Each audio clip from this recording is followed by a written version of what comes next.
Ilan is head of the European Centre for Palestine Studies at Exeter University. He was born in Israel, in Haifa, and he's a senior academic at the University of Haifa until 2007, when he was forced to leave because of what he was saying about the origins of Israel and the way that Israel has treated and continues to treat the Palestinians. He's the foremost expert on the history of Israel and Palestine, and he has challenged his country's founding myths and exposed how Israel was founded through a deliberate strategy of ethnic cleansing of the Palestinian people. So I hope you'll join me in welcoming Ilan Pappe.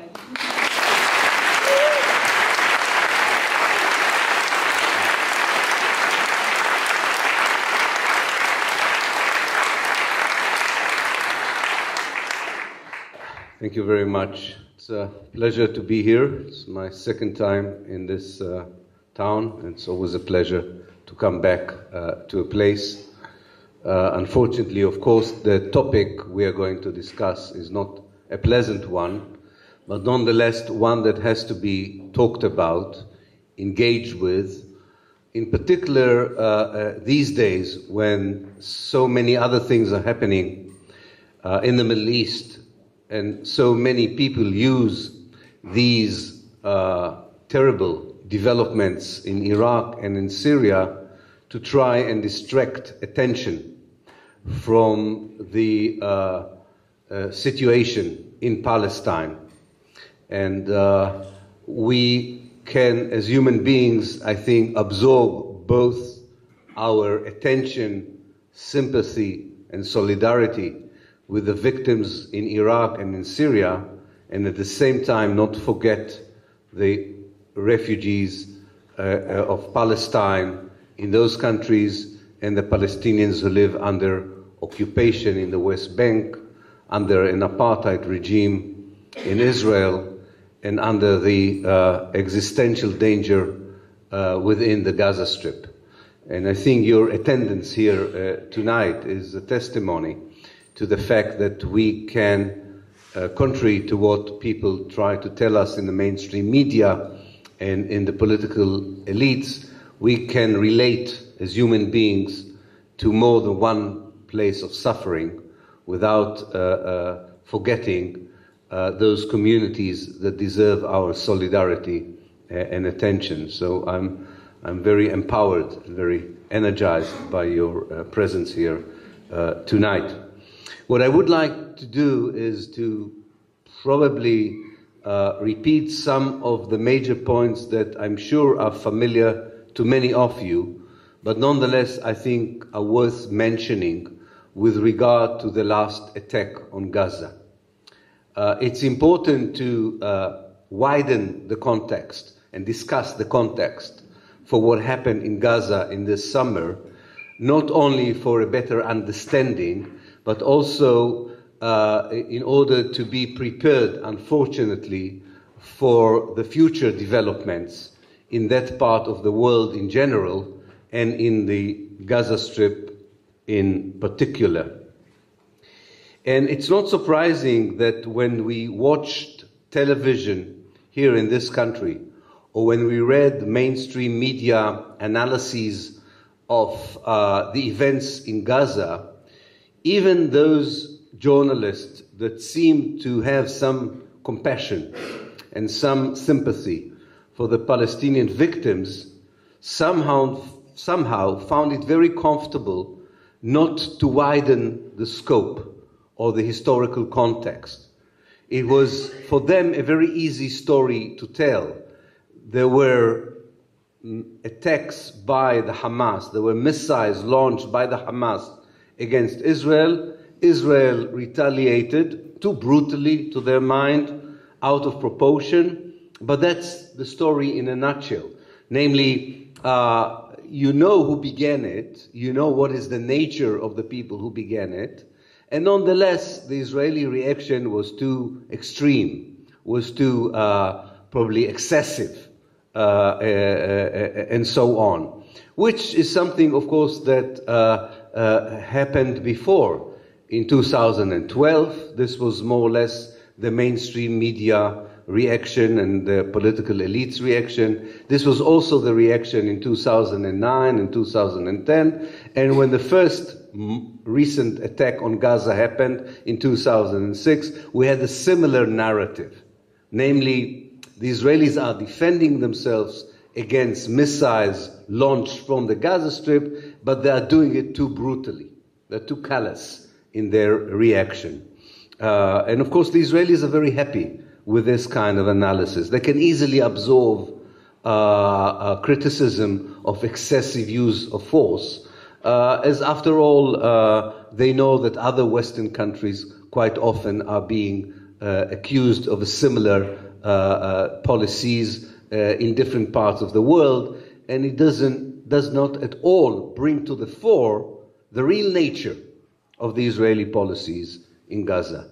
So I think that what people in the civil society, if one can use this term freely, what people who were not in a position of power felt when they decided to react to events in Gaza was that they know much more than the media, or at least they are aware much more than the media of the wider context.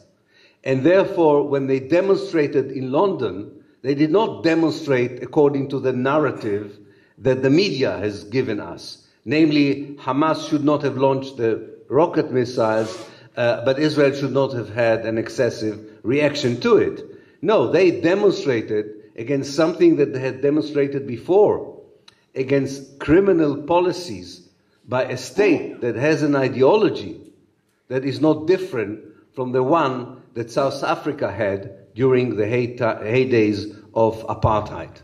And I think this gap between how ordinary citizens who care, who are engaged with Palestine, react to the events in Gaza, and the way that politicians and journalists and mainstream academics react, this gap is one of the main obstacles for changing the reality on the ground. Because as long as the people in the corridors of power accept this kind of soft Israeli narrative about what happened in Gaza this summer and the three previous attacks, as long as this is the narrative, there is very little hope for any pressure from the West on Israel to change its policies.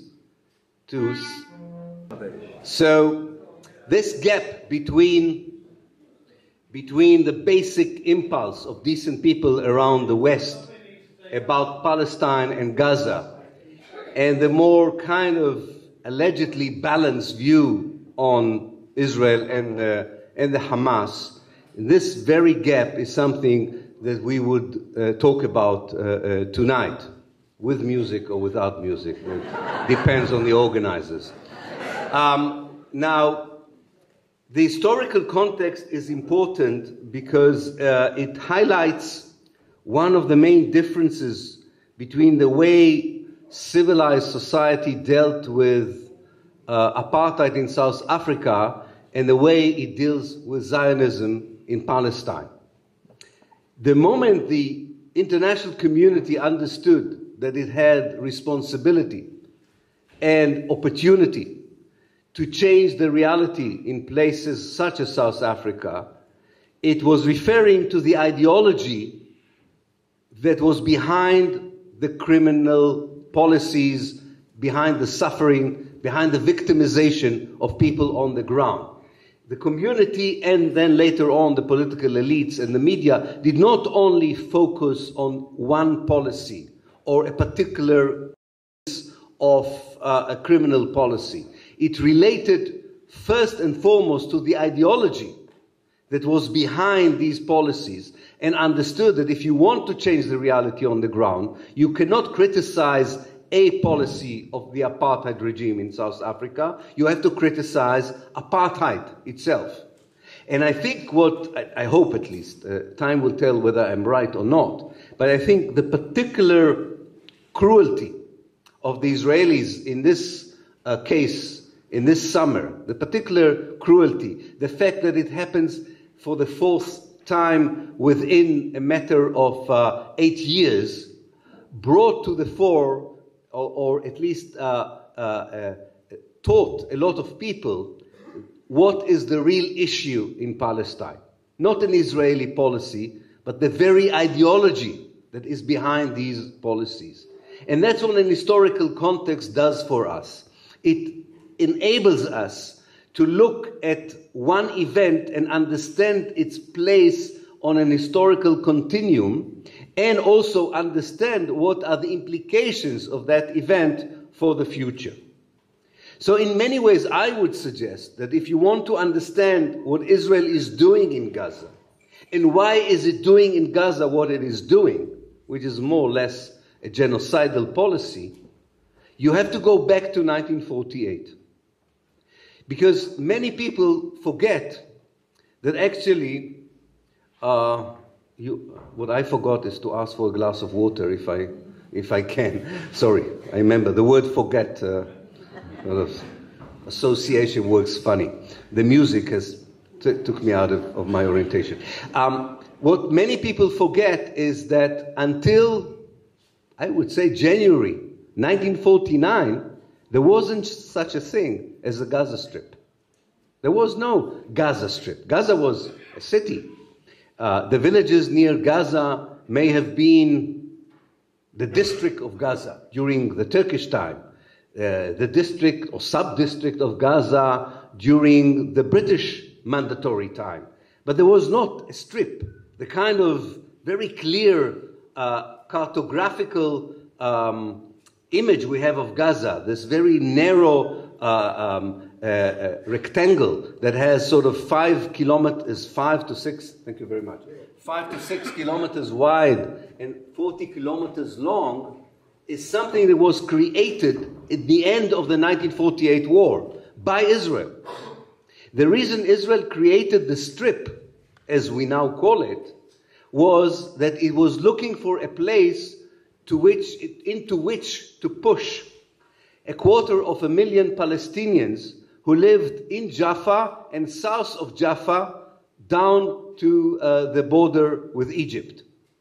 About 250,000 Palestinians were pushed during 1948 in what I called in my book the Ethnic Cleansing of Palestine, were pushed into that area. So Israel had no wish to occupy that particular enclave, because it wanted it to become the biggest refugee camp on earth. And that's how the Gaza Strip, as we know it, came into being. And in many ways, the fact that Gaza is this huge refugee camp comes back to haunt Israel in 2014. And much of what it is doing to Gaza is almost self-annoyment of the fact that this was not enough to solve the problem that this huge refugee camp was meant to solve in 1948.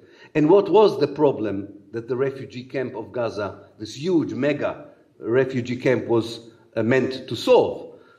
The problem was the very bizarre, in many ways, idea of Zionism that many people tend to forget.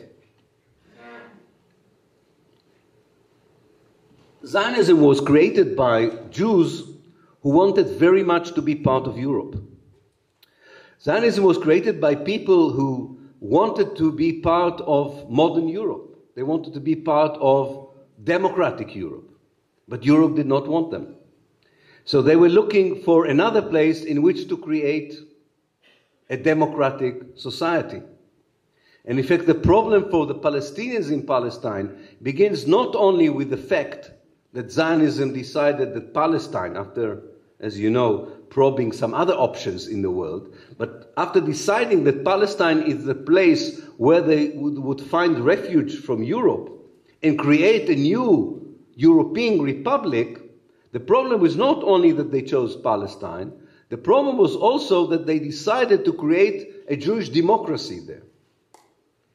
They had this weird idea that they want to be a Europe in the middle of the Middle East, But they wanted to be a Jewish Europe in the middle of the Middle East. And they wanted it to be democratic, but Jewish at the same time. So they had two goals, two objectives when they came to Palestine. One was geographical. One was about space, to have enough space to create what they regarded would be a safe haven for the Jews who were not accepted in Europe. And some of them had some messianic ideas, and they said, it's not just a space that is enough for us to exist. We need the space that once belonged to us. And they referred, of course, to the Bible and the kind of an imaginary map that they had in their mind, which was supported by a lot of Protestants at the time. They also had the same idea, that as if the Bible really had a kind of a map of what used to be ancient Israel. And they had this romantic nationalist idea that if you have the old space that belonged to you, even if it was 2,000 years ago, you will excel as a nation. Similar ideas were developed by German nationalism and Italian nationalism, which brought with it fascism and Nazism in the 1930s. It's a very harsh version of nationalism. But space was not the only issue. They wanted a Jewish democracy, namely they had to have at least a Jewish majority, if not an exclusive Jewish presence. And from the very beginning, Zionism is occupied with these two issues. How can we have enough space of Palestine, in Palestine, to create a viable state? And how can we make sure that the space has an exclusive presence of Jews in it? Now, why was it a problem? The problem was that, of course, the Jews, when they came to Palestine, were 10% of the population. And even when Britain left Palestine in 1948, there was still only 1/3 of the population. So they did something horrible in a way, but something logical from their own perspective. Because they wanted to show the United Nations in 1949 that they are entitled to be members of the United Nations as a democratic state, they wanted to make sure, and I'm saying it cynically, but this is the reality, they wanted to make sure that before the first election of the new independent state of Israel, they have an electorate that is vastly and almost exclusively Jewish. Now, how can you turn an electorate in which you are 1/3 of the population into an absolute majority? You kick out those who you don't want to participate in the first elections in Israel. So in many ways, whatever Israel is doing ever since 1948 is to try and have as much of Palestine as possible with as few Palestinians in it as possible. The means of achieving this objective change because historical circumstances change, and it's not always possible to fulfill this strategy. In 1948, they kicked out half of Palestine's population, demolished half of Palestine's villages and towns, and still yet, demographically, they had still some Palestinians left inside the state of Israel. So they imposed a very harsh military rule on the Palestinians in Israel. Between 1948 to 1967, the Palestinians who lived in Israel were subjected to the kind of military rule that many of you are familiar with if they visited the West Bank recently. The same kind of rule where the military controls every aspect of your life. It's the executive, it's the legislative, it is, what did I miss? Judiciary, thank you very much. Judiciary authority in your life. A sergeant in the army determines life and death, as far as you are concerned, determines whether you can travel or whether you can go to work, whether you can go to university, whether you are allowed to be in your house or not, and so on. So the Palestinian citizens in Israel were subjected to this kind of policy until 1967. And the reason was that the main problem for Zionism was this almost ideal of a democracy. So in order to keep them in place and not endanger the idea of a Jewish state, they were subjected to this military rule. And in 1948, they already had 80% of historical Palestine without the West Bank and the Gaza Strip. Historical circumstances brought Israel to its moment of success in 1967. I won't go into the question, why did Israel go to war in 1967? That's a whole, we know the accepted narrative. But I think there's a lot of new material that debunks that mythology as well, but I won't go into it.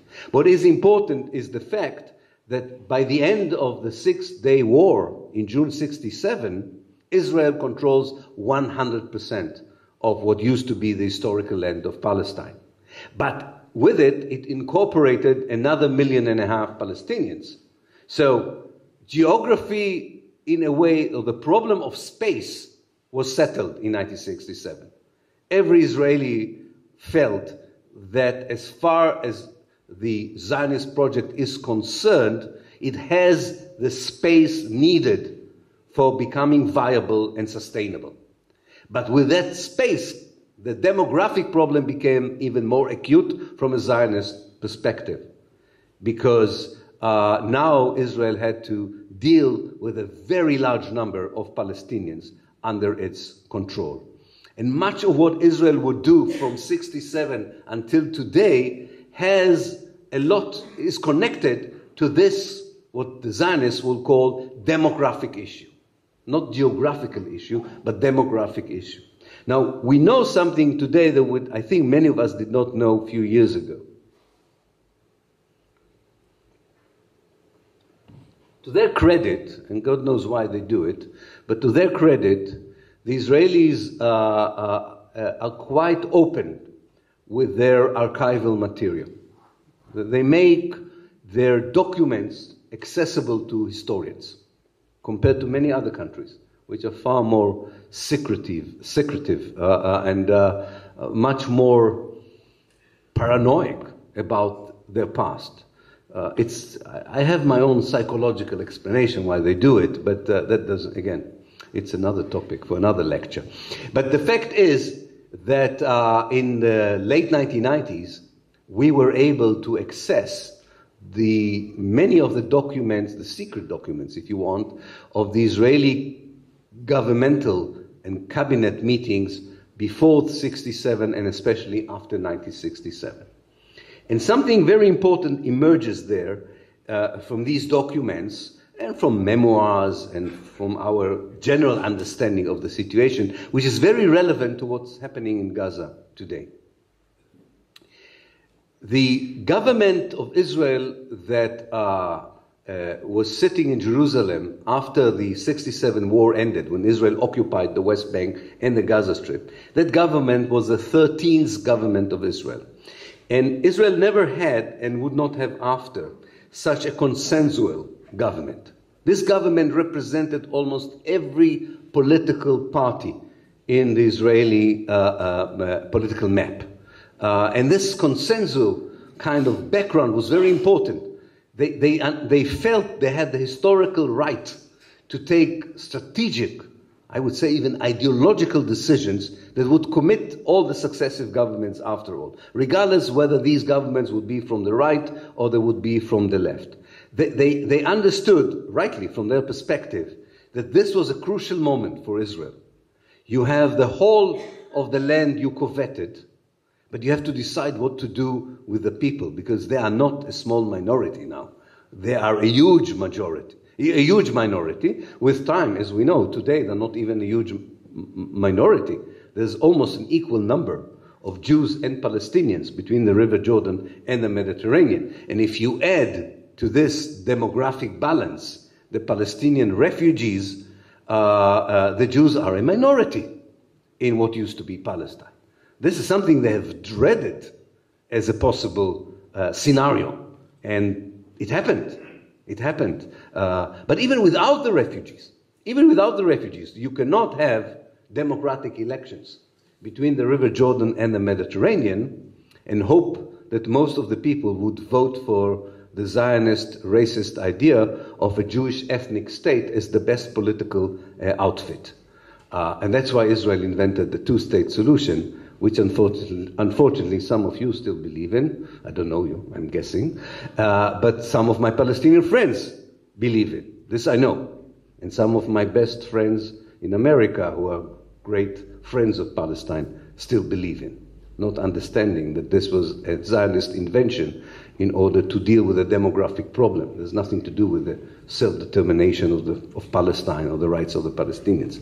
But I'm sure we'll talk about it when we open it up for a Q&A. So this 13th government of Israel understood that it had an historical responsibility.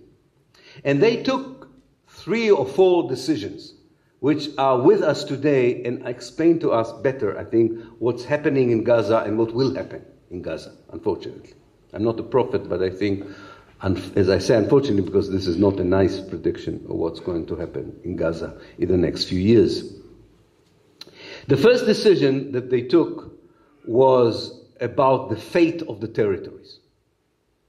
Now, they had very serious debates about the Gaza Strip. The reason they debated about the future of the Gaza Strip goes back to that decision in 1948. They said, after all, we created the Gaza Strip as a refugee camp. Why should we absorb that refugee camp? And they were trying to convince the Egyptians to take over the Gaza Strip, or the Jordanians, or at least to share responsibility. Nobody wanted the Gaza Strip. Nobody wants, unfortunately, the Gaza Strip. So the Israelis almost reluctantly said the Gaza Strip will be part of Israel, but they were not totally sure whether it was the right decision or not. They had no discussion about the West Bank, contrary to what people think. Whether they were from the left, whether they were from the right, whether they were religious, whether they were secular, they said this was the moment Zionism was waiting for. You cannot have a Jewish revival in Palestine without the ancient land of Israel in your hands. You cannot have a Zionist state without Bethlehem, without Hebron, without the whole of Jerusalem, without the holy places to Judaism. So one decision was to keep the territories forever. And the territories was mainly the West Bank. Israelis were willing to negotiate over the Golan Heights. They were willing to negotiate over the Sinai, but not about the West Bank. And this comes very clearly from the new documents we had. It doesn't mean that the Israeli public was aware of that decision. The Israeli public debated very seriously whether to give back the West Bank or not to give back the West Bank. But the political group and the military group that makes decisions in Israel totally disregarded this internal debate and was sure that successive governments, and he was right, would forever regard the West Bank as part of Israel. There were tactical debates of how best to do this, of course, whether to give autonomy to the Palestinians, whether to annex it, whether to expel the Palestinians, whether to allow the Palestinians some presence in it. These were all debates that are still with us today. But not the very basic fact that you have to rule directly or indirectly the West Bank. And something else popped up. Not only ideology was recruited in order to explain why Israel could never leave the West Bank. Also strategy was brought into the picture. And a kind of an Israeli mythology began to be built that was to regard the Jordan River as a natural barrier to anything but a group of rodents is really quite ridiculous. But you could see in West Point in America how people seriously sort of study the River Jordan as a natural barrier that protects the state of Israel from an eastern front that can attack it. So together this ideology and strategy created the justification to forever leave the West Bank. The second decision was, should the world be notified about this Israeli idea? And this is the time where Israel is still very sophisticated about its international standing. Because Israel today is not very sophisticated about it. You can say a lot of things about Netanyahu. Sophistication doesn't come to your mind, right, when you think about it. Or Lieberman, who was a bouncer in a bar in Russia and became a foreign minister. Now, I don't want to offend if anybody is a bouncer here, but somehow bouncers are not known for their sophistication. They're not built to be sophisticated. They're built to take black and white decisions and very quick decisions. And but Israel of '67 was sophisticated. The super diplomat of Israel was Abba Eban, an Anglo-Jew with or maybe South African Jew, I don't remember, but then when kind of the Cambridge graduate who knew exactly what was needed. And he developed with others this great idea of a peace charade. He said, of course we will not talk about it openly. This would be crazy. What is important is not what we will say to the world. We will say to the world that we are willing to negotiate over the West Bank. What is important, he said, what are we going to do in the West Bank? The decision was very important, is really to take us all for a ride, a fabrication. Zionism as a whole is a huge project of fabrication. That's my new book is all about, the idea of Israel. But within the big fabrication, the presentation of Israel as a torn society between a camp of peace and a camp of nationalists who really debate between themselves the future of the West Bank, and then you have these brave leaders who are willing to negotiate, but unfortunately there's no one there to reciprocate their willingness on the Palestinian side. All this is a brilliant invention, which a lot of people had to contribute to, and a lot of people had to be, as I said, taken for this ride and to be misled in such a way. And many of them are still misled today. The third decision was probably the worst one in many ways. If you keep the territories and you don't mean to give them back, what are you going to do with the people? What are you going to, and they really discussed it. The first inclination of people who in 1948 had no scruples, no inhibition in expelling half of the country's population was to do the same in 1967. And in fact, half of the ministers in the Israeli government in 1967 were generals in 1948 who were actively involved in the ethnic cleansing of the Palestinians. So they, not surprisingly, suggested, let's do in the West Bank and the Gaza Strip what we did in 1948. But then came people like Abba Eban and others who said, no, it won't work this time. There is television. There was no television when we did it in 1948. The war is over, and we're not sure how the army will do this. We're not sure whether you can expel people twice, because they knew that many people in the West Bank were also refugees. So they gave up this idea, but they contemplated it. They seriously thought about it. Okay, so you don't expel the people. Will you give them citizenship? Of course not.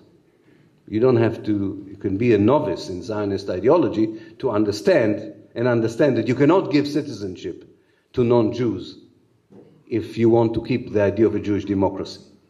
So they cannot be citizens, they cannot be expelled. What would be their situation? They really had serious philosophical debates about it. And one of the major components of the debate was that these, and they understood that they're not talking just about the 2.5 million who were there in 1967. They understood that in time these will be 3.5 million, 4 million, that they would have to decide the future of 4 to 5 million people and decide how do you keep such a population, not as citizens, and you don't append them to the refugees you've already created, the refugee problem you've already created.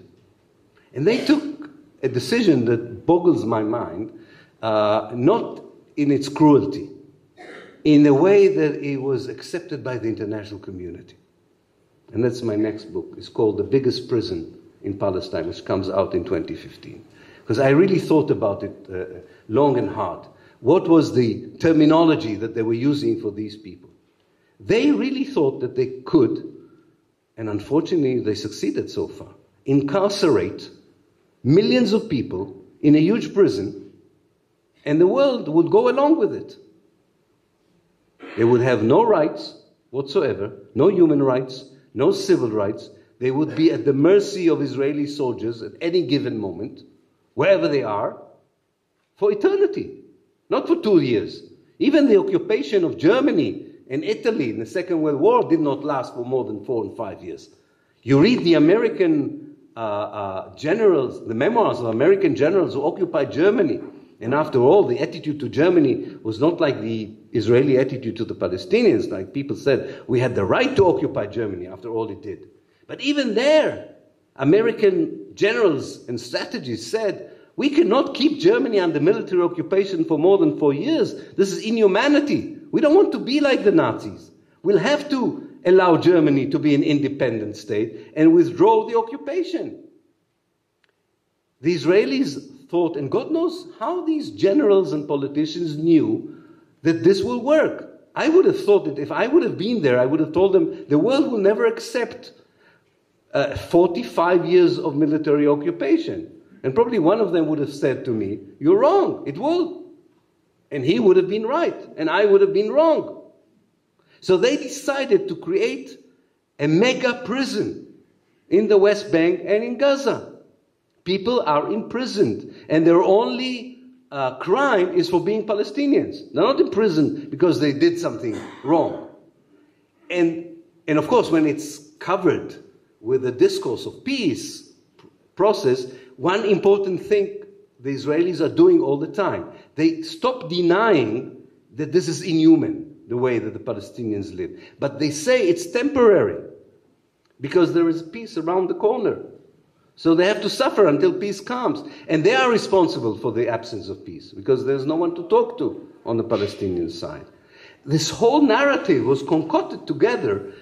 And God knows, look at the people who accepted. Look at the intelligent, intellectual, civilized nations of the world accepting it year after year after year. And this is after young people come and see this prison with their own eyes. Television shows us this prison with our own eyes. You cannot say you don't know what's happening there. You in Frome know much more than the Israelis do, the average Israelis do, about what's happening in the West Bank and the Gaza Strip. They don't know. They also don't want to know. But people in the world know.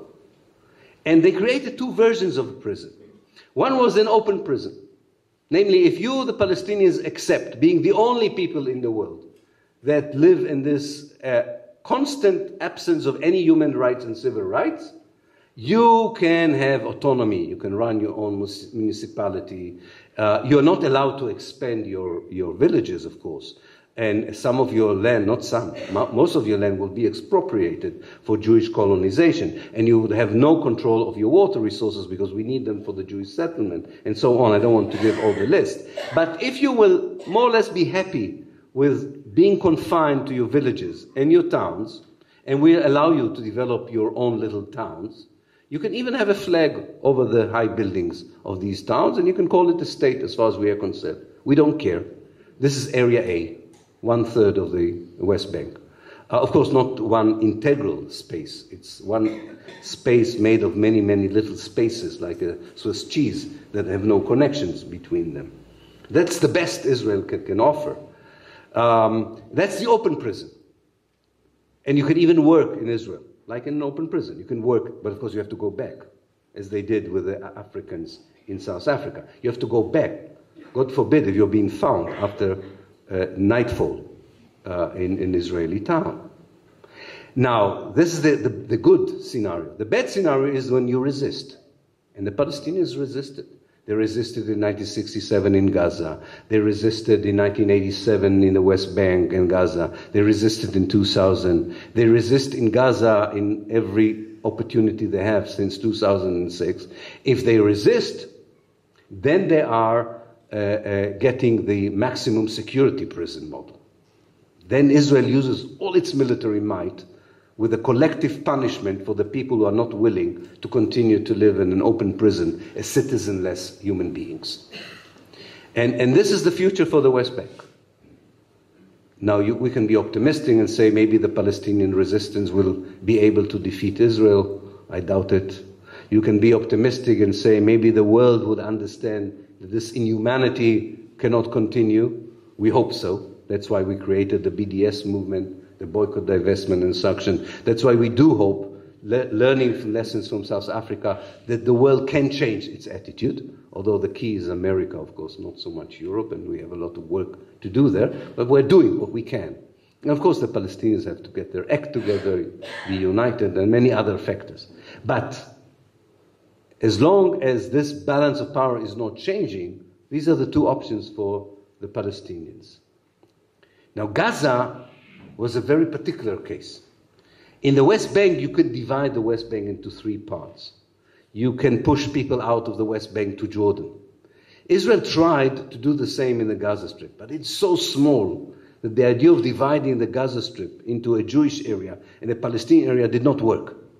It was too small. And then Ariel Sharon had this brilliant idea in 2005. The Gaza has to be treated as a maximum prison for eternity. And what we don't want is the wardens to live inside the prison. So he took out the settlers, created this scene of a national trauma in Israel as if it was very painful to take out these settlers, to make sure that nobody would demand from Israel a similar eviction of settlers from the West Bank. And he was free, and he was the first one. He was free to bombard Gaza at will, because there were no Jewish settlers in it. I wrote with two friends a letter to the Israeli press saying that the eviction from Gaza was meant only, there was only one purpose for this withdrawal. And this is in order to be free to bomb Gaza at will, because while Israel knows what it wants to do with the West Bank, it has no solution for the Gaza Strip. Send it to historical oblivion. So whenever they have an opportunity, they use the most lethal weapons that they have in order to silence and domicile the Gaza Strip. That's the Israeli strategy. They have no political plans for it. They have no idea what to do with it. That's what they see the future. The future is a Gaza Strip that naturally the Israelis say would every now and then resist, and we will use our might. And the military industry likes these scenarios because it can show prospective customers new weapons, how they're being used in real life.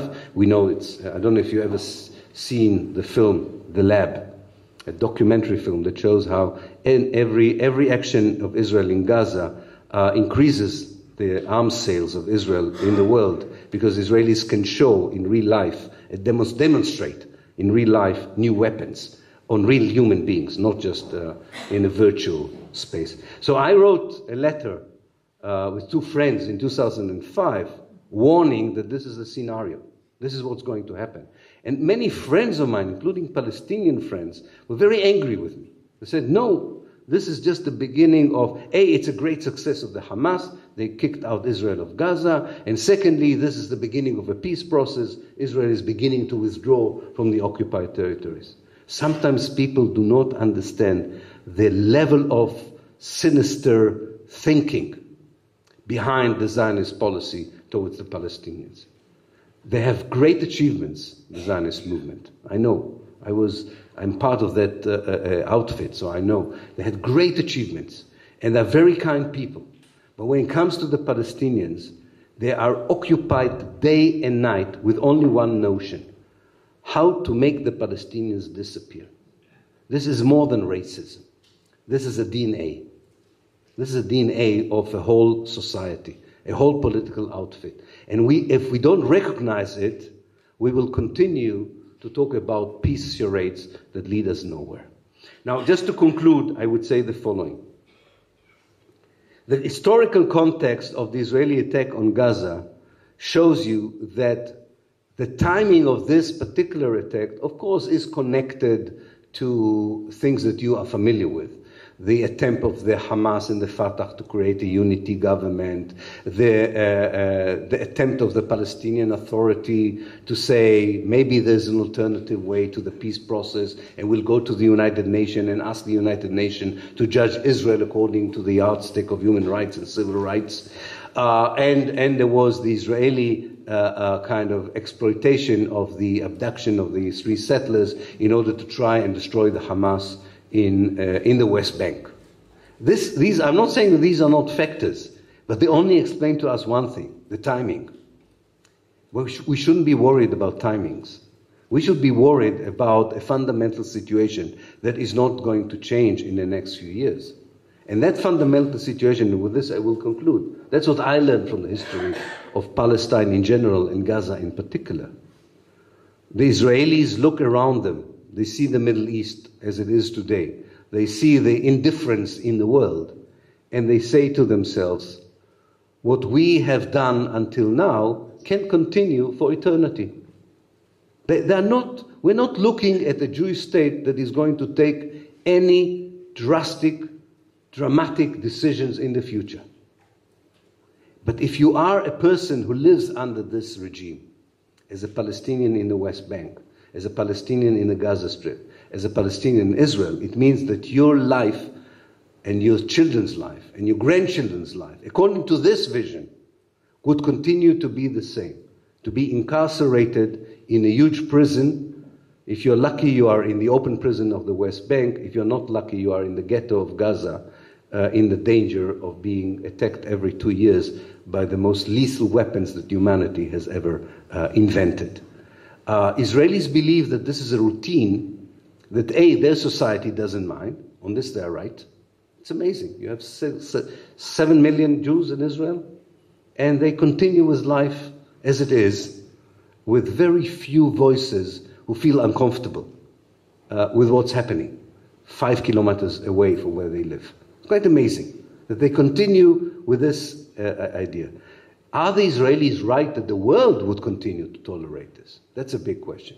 I think the galvanizing behind the BDS idea, the boycott and divestment and sanction idea, the mass demonstration that we have seen, shows us that maybe on this, hopefully, the Israelis were wrong.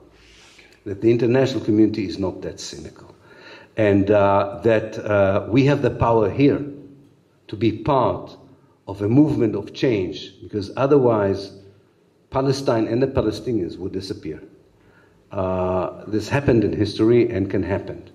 And with all the Palestinians' courageous steadfastness that so far has kept them alive and kept them on the map, we have to remember what is the coalition of forces that they are facing. And with their defeat comes all kinds of frustration all over the Middle East and the Muslim world, which results in phenomena that I don't want to expand on, which will hurt everyone, Muslims and non-Muslims alike, if it will continue into the 21st century. Okay, thank you very much.